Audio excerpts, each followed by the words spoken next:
안녕하세요. 행복해, 감사해, 풍족해.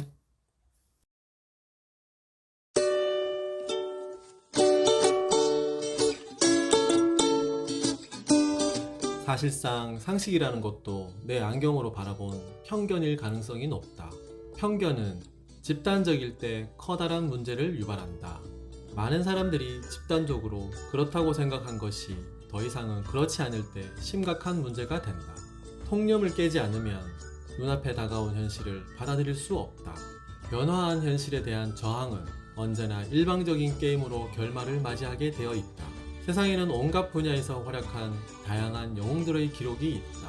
그러나 세상의 흐름과 맞서 싸워 이긴 사람들의 이야기는 어디에도 없다. 격동기의 승리자들은 둘 중 하나다. 세상의 흐름을 만들거나 그 흐름을 자기 편으로 이용하거나. 최근 금리 인상으로 생존 자체를 위협받는 중소기업이 속출하고 있다고 한다. 실제 중소기업 대출금리는 기준금리 인상과 함께 그 어느 때와 비교가 안 될 정도로 크게 뛰었다. 중소기업 100곳 가운데 16곳은 한계 기업인 것으로 집계됐다. 우리가 암담한 현실과 미래를 냉소적으로 본다면 그것은 우리가 현재의 안경을 쓰고 있기 때문일 것이다. 이 난국에 그게 어디 되겠어? 하며 말이다. 지금으로선 당연한 판단이다. 경험을 통해 결과를 이미 알고 있으니 말이다. 우리가 겪고 있는 위기와 난국에 대한 설명은 그 자체가 치명적인 약점을 지니고 있다. 설명은 실증을 기다리는 현실의 미묘한 힘을 다른 삶의 높이에서 통찰하는 것이 아니라 이 삶에서 실증된 지식으로 이 삶을 봉쇄하기 때문이다. 필연의 맥락에 갇혀 과거로만 현재를 설명하는 모든 이론적 이해는 우리를 위로하거나 한탄하게 할 뿐 실천의 위험을 무릅쓰지 않는다. 황현산 작가의 잘 표현된 불행에 나오는 말이다. 필자는 아이러니스트에서 설명과 이론적 지식의 무력함을 지적한 바 있다.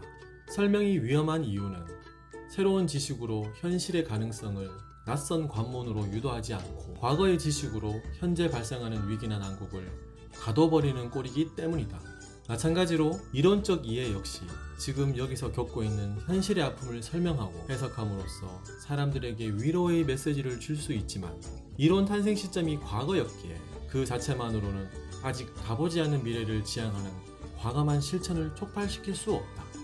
지금은 하루하루 견디는 것조차 쉽지 않은 세상이다.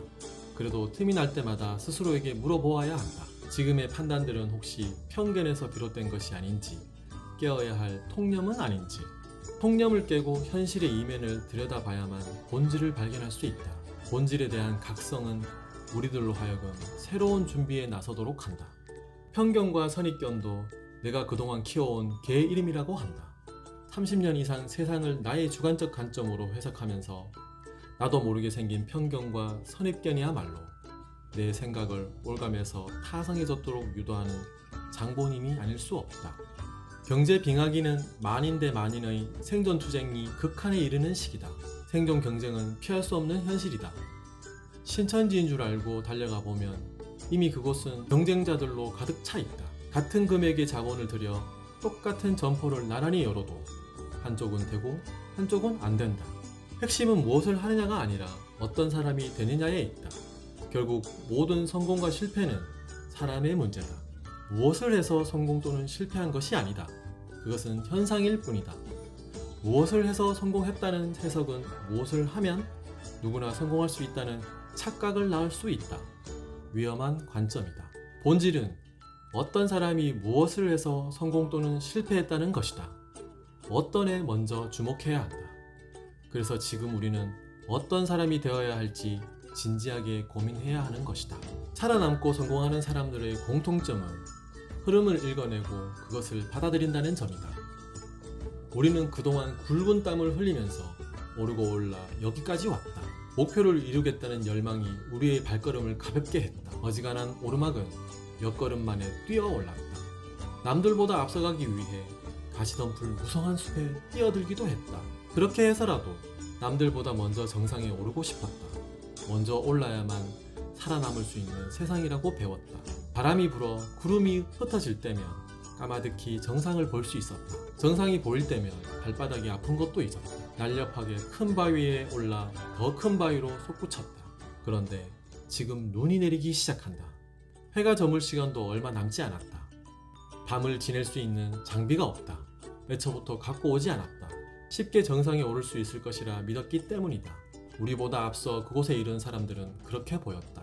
우리가 목표를 만만하게 봤는지도 모른다. 이제 어쩔 수 없이 상황을 인정해야만 한다.